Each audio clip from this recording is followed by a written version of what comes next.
नमस्कार, मी गीतांजली केकरे group of media channel मध्ये आपलं सहर्ष स्वागत करते।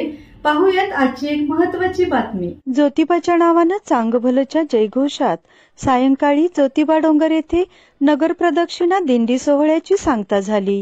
वीणा, टाळ, मृदंग, ढोल तसेच भजन कीर्तनाच्या तालात प्रदक्षिणेसाठी 2 लाखांच्या वरती भाविकांनी हजेरी लावली होती। ज्योतिबा डोंगराच्या यंदाच्या नगर दिंडीला भाविकांची लक्षणीय गर्दी झाली।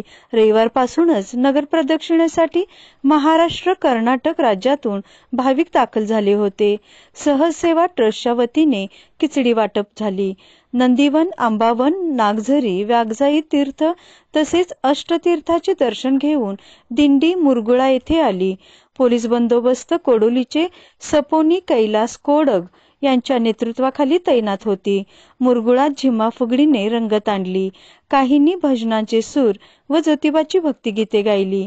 येथे सामाजिक संस्था व भाविक पुजारी यांच्या वतीने चहा, केळी, साबुदाणा, राजगिरा लाडूचे वाटप झाले। दिंडी पुन्हा दानेवाडी मार्गे सारकळाळ येथे दिंडी आल्यावर बनकर, धडेल, गेंडे, चिरमिरे भावकीच्या वतीने चहा वाटप केला। तेथील श्रीनिनाई मंदिरात विविध धार्मिक विधी व आरती झाली। तेथेच एका दगडावर सातार्डेकर शिवारामध्ये 12 ज्योतिर्लिंगाच्या प्रतिकृती कोरल्या आहेत। तेथे भाविकांनी दर्शन घेतले। पुन्हा गायमुख येथे आले। गजानन काशीद यांनी यंदा 32व्या वर्षीही परंपरागत चहाचे वाटप केले। दिवसभर उन्हाचा तडाखा होता। ज्योतिबा मंदिरामार्गे पुन्हा श्री मूळमाया यमाई मंदिरात सायंकाळी 6:30 वाजता नगरदिंडी आली। भाविकांना सुंठवडा वाटपाने नगर प्रदक्षिणेची सांगता झाली। भाविकांनी पुजाऱ्यांच्या घरी उपवास सोडून परतीच्या मार्गावर लागले।